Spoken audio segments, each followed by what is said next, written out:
Pwede daw sumakay dyan. Itong dalawa, oh. Pakita ko na lang sa inyo guys, di na ako lalapit. Ganda rin talaga nitong underpass nila eh, no?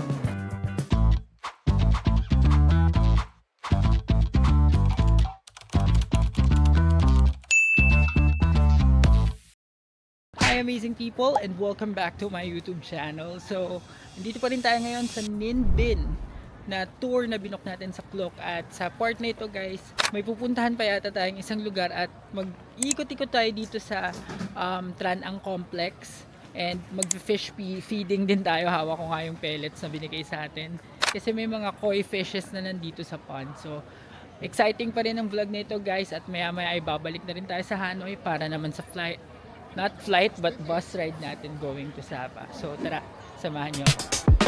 So guys, ayan no. Tignan nyo, ang daming isda. Hindi ko alam kung kita pero pag naglagay ako dito, ayan, tignan natin. Naglagay ako ng mga feed, ayan. Wow, ayan na. Ayan, ang dami nila. Seriously guys, ang dami, para mga tilapia or koi ata to. Ayan oh. Ang galing oh. Ito mismo yan guys. Sa dinadaungan ng mga isda. Ay ng bangka na sinakyan namin. And 2 hours yan guys. Sobrang tagal. Honestly masaya naman siya. Kaso nga lang nakakainip kapag sobrang matagal na. Tsaka masakit sa puwet. Grabe. Ang sakit kasi karton yun. Or ano yun, kahoy yun. So anyway. Dito na tayo sa Tran Ang Complex. At tayo ay iikot-ikot. Tignan natin kung ano makikita natin dito. At naghanap din ako ng toilet. Ang sarap maglakad. Yung makatayo ka. Okay. So, ikot tayo dito guys. Yan guys, meron ditong cafe and bakery. May yung pangalan. Ayan yung mga presyo nila. Hindi ko alam kung kita eh. Ito yung bababaan ninyo dito sa Tran Ang Complex. Ito yung daungan niya mismo. Ayan, nandyan na rin pala yung mga ano. Ito naman sa kabila guys, meron pangalan The Exceptional. Para siyang souvenir shop and cafe din. Ayan, buti na lang dito medyo maraming puno, hindi mainit. Kanina yung pabalik na boat ride guys, sobrang mainit na. And so, makikita pa natin kung ano pa yung ibang pwedeng makita. Pero balikan ko lang yung mga kasama ko kasi baka iniwan na nila ako. Pero nauna naman kami makarating dito. Guys, papunta na ako ng Starbucks ngayon kasi doon naman talaga yung meeting place. So, doon na lang ako mag-iintay ng mga kasama din namin. May toilet pala guys, ayan. Pagkalabas ninyo or pagka tapos ninyo doon sa boat, meron kayong toilet na makikita. Tapos papan ko lang yung cam. Ayan, ito yung exit. May parang chapel. Ganda. Ayan.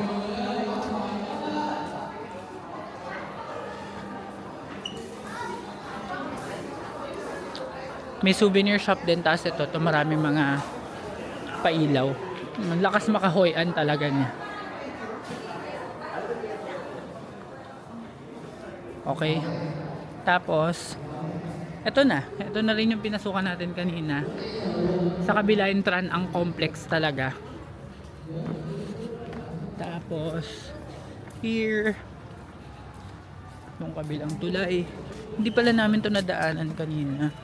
Kasi sabi, kala ko yung tulay na dinadaanan, ito din yun. Iba pala. Yung tulay na dinaanan kanina ng boat. Okay, so tatawid tayo dito guys.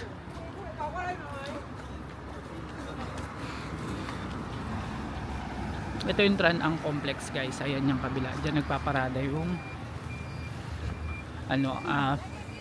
yung limousine bus. Pero mag-underpass ulit tayo.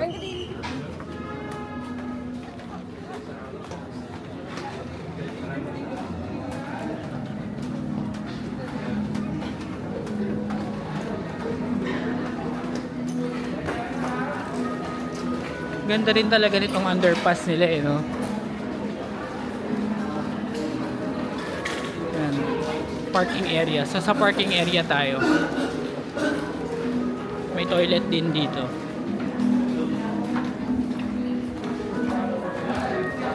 So yun guys, overall, nagustuhan ko naman yung boat ride. Nag-enjoy naman ako. Medyo matagal lang talaga siya. Kasi ang haba nung iniikutan. Kasi yung papunta, lahat ng caves iikutan. Tapos yung pabalik, pagkaikot nyo, isang cave na lang yung inikutan. Kaya matagal talaga. So parang inikot yung buong island. Tapos naka-manual pa kayo dahil boat. Yun. Siguro mga nasa 8 out of 10 tong experience na to sa boat ride. 10 out of 10 sana kung mabilis lang eh. Yes. Pero since matagal nga, yun lang, medyo nakakainip. So guys, punong-puno din ng mga souvenir items dito. Sakaling mapapadaan kayo, magustuhan kayo. Pero, yun, may mga mura naman din. Pero hindi kasi nirecommend ng tour guide namin na dito mamili sa Ninh. Sa Hanoi daw talaga.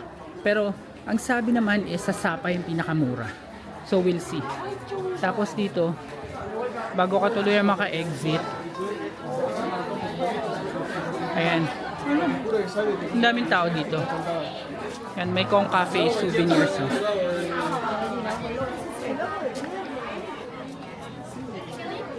Ah, okay. So pinipicturean nila to. May coffee shop dito.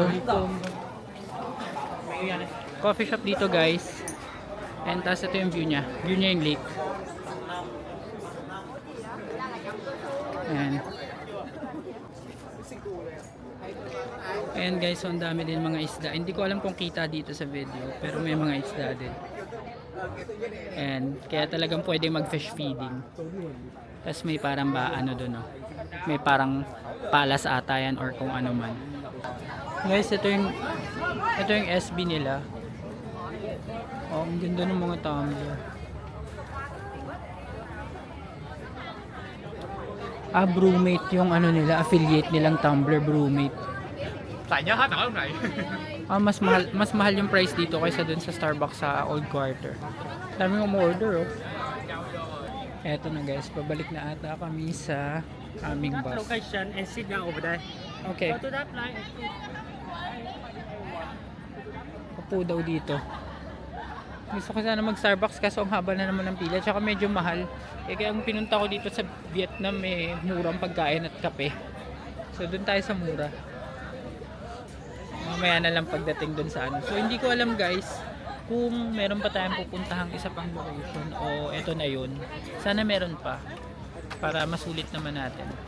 Kasi medyo maaga-aga pa naman. Nag-uusap-usap guys yung mga kasama namin sa tour. And yun nga, pare-pareho kami. Okay naman sana kaso masyadong matagal. So naging boring na yung dulo. And so pasakay na kami ng limo bus. Okay. Pakaupo na rin sa malambot.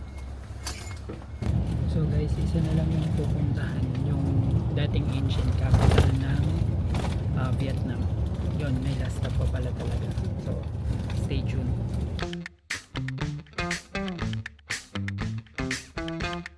Alright guys, so we're here to our last and final stop for this tour. And so ito yung ancient city or ancient town. And nakikita ninyo yung bridge na yan. Para siyang isang malaking park.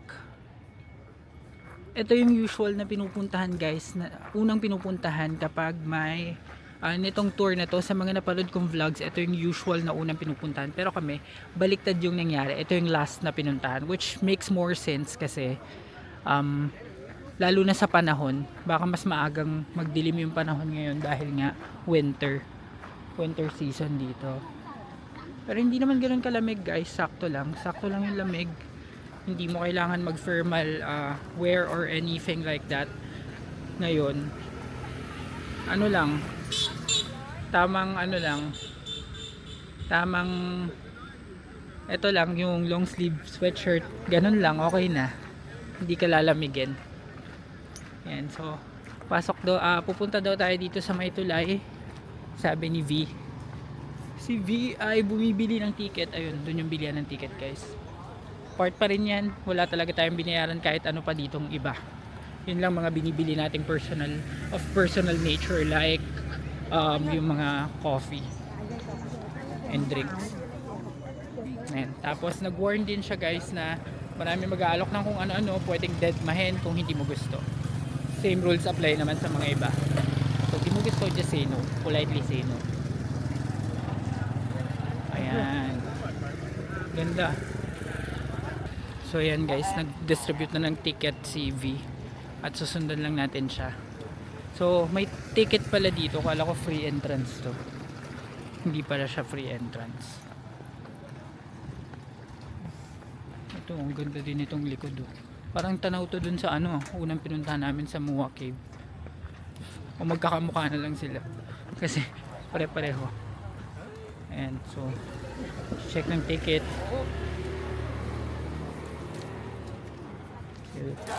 Thank you. Pinupunitan lang yung ticket guys para hindi ma-reuse. Ayan na yung mga ano, kalabaw. Ito yung sinasabi niya kanina. Kalabaw. Pwede daw sumakay dyan guys.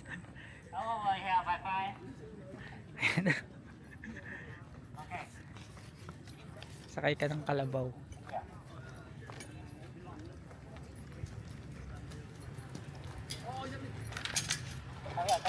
Meron din sa atin. Siyempre yung mga ibang lahi, bilib na bilib. Ayan, ay pumupup siya. Free daw. Pwede daw sumakay dyan. Etong dalawa oh, yung mga mababait yan, syempre yung mga ano. Hindi ko alam kung kalabaw ba yan o buffalo.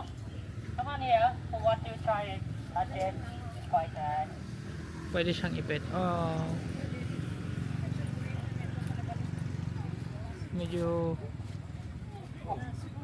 Medyo nangaano siya ng susuwag ng very light. Pero mabait naman. Ang cute naman nilang dalawa. Yan, kain lang sila ng damo. Kumakain sila ng damo. Herbivore yung mga ganyan guys. Yung mga ano lang, plants lang. Kinakain. Yan, so yung mga foreigner syempre medyo bago sa paningin nila yan. Sa atin kasi hindi na masyado. Ayan o, pwede daw sakyan o. Ayaw nila. Sandali lang guys.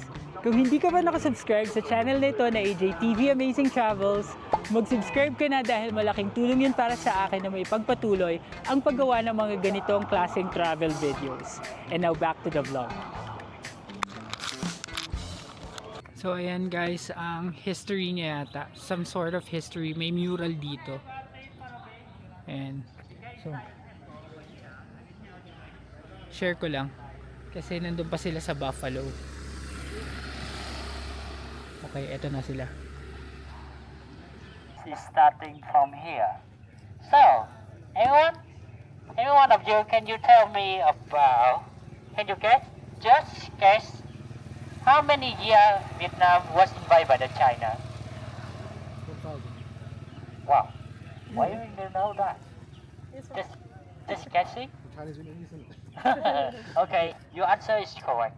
The first Vietnamese history can comment in 3 sentences.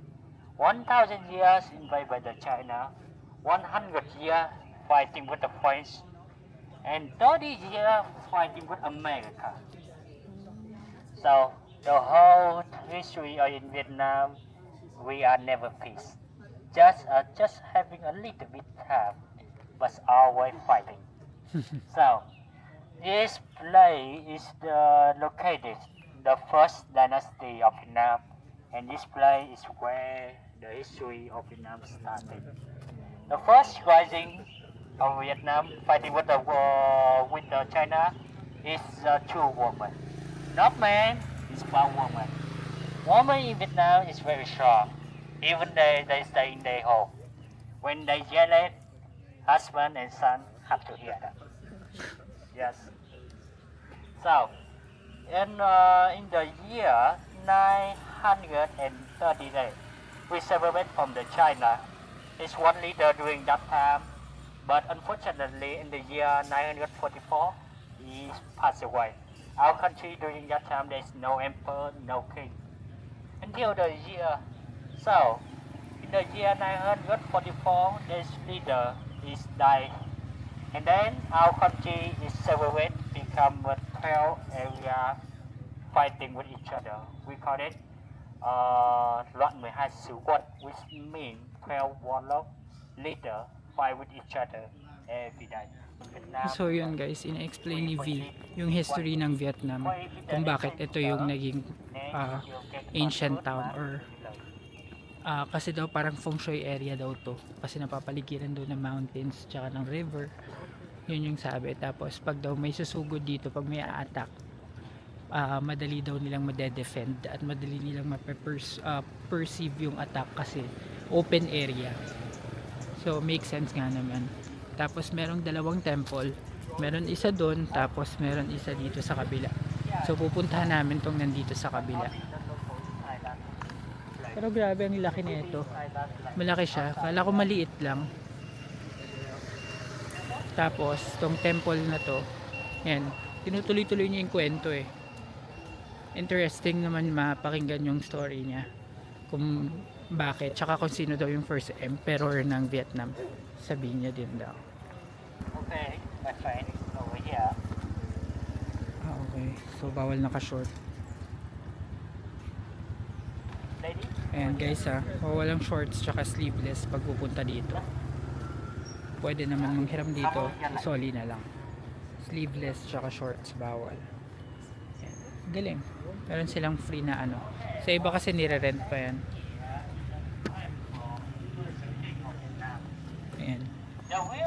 The name when the first he passed away because he Ding Tien Hoàng. But the real name is Ding Bộ Linh. Why is Ding Tien Hoàng? Ding Tien Hoàng is mean the first emperor named Ding. Yes, Ding Tien Hoàng. First emperor named Ding. Okay, everyone, we are standing the temple of the Ding Tien Hoàng. Look, if you look at well here, you will see any some structure is writing the hand symbol, right? Everyone, can you read this one? Can any of you read this one? No. No. No. Okay, neither do I. I cannot read this one.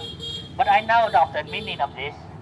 We call it Bắc Môn Tọa Thượng, which means close the gate of the north, or the meaning beware of the north enemy. Why is the north? In Vietnam, in the Vietnamese culture, we are actually the relationship between Vietnam and China is not good as you thought. Okay guys, so yun. High step yung papasok ng temple. Ganyan. Pag mga temple, ganyan talaga. Tapos, ayan. May pond sa left and right. May koi pond.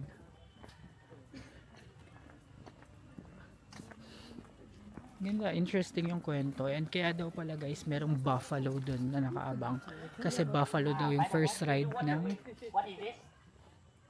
I know it's a flag, but why we have any flag or any temple or any festival we have? This flag is our nation flag. In 1,000 years ago, until now, it still exists. We don't change the flag here. The flag here is our nation flag. Usually in the past, they are writing the name on here. Đại Việt, Đại Cổ Việt, Đại Nam, Vietnam, always writing in the middle of this one.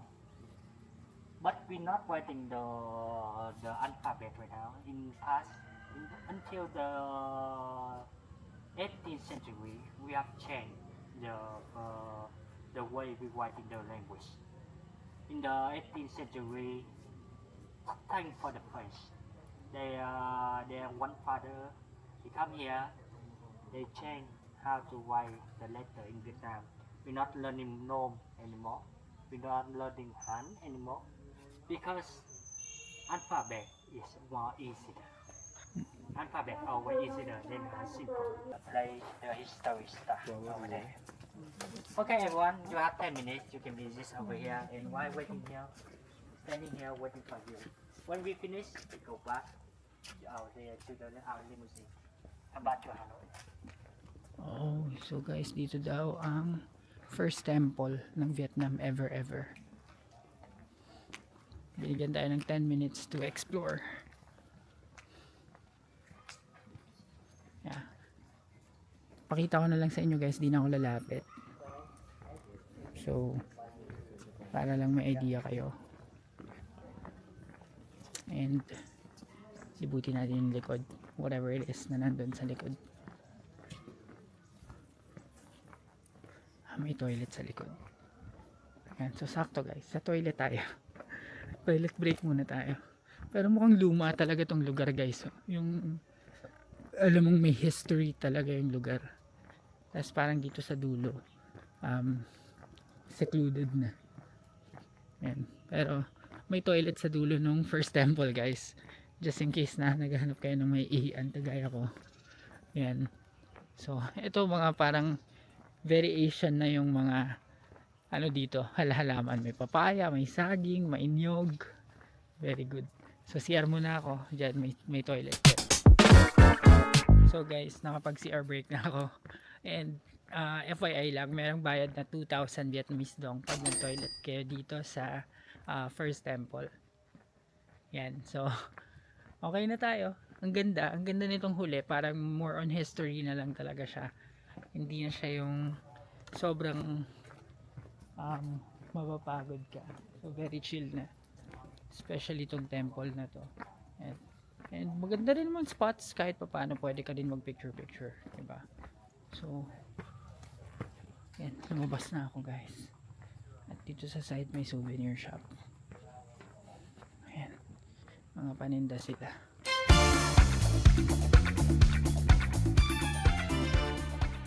So guys, nag picture lang ako dito. And pabalik na rin kami dun sa limousine. Sarap na tawagin na limousine, no? Ayan, so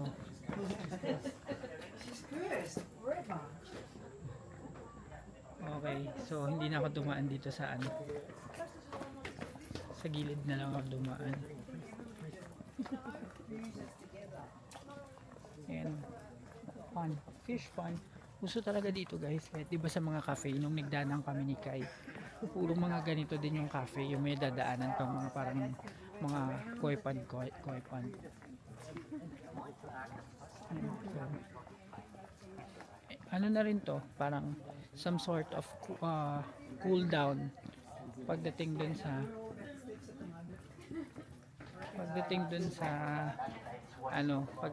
sa buong nakakapagod na activities dun sa ibang lugar.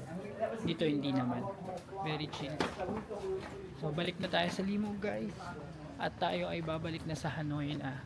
FYI lang, kung first time nung mapanood ang travel na ito or ang vlog na ito, 2 hours yung travel time from Hanoi to Ninh Binh and from Ninh Binh to Hanoi. So matagal-tagal siya.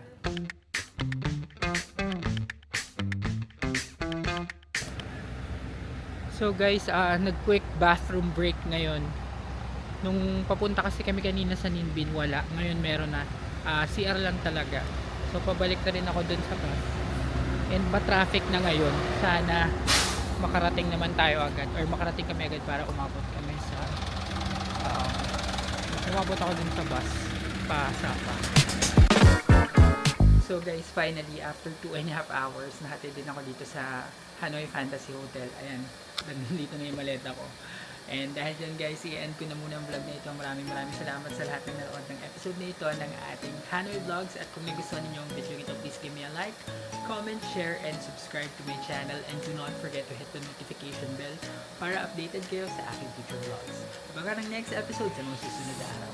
Bye!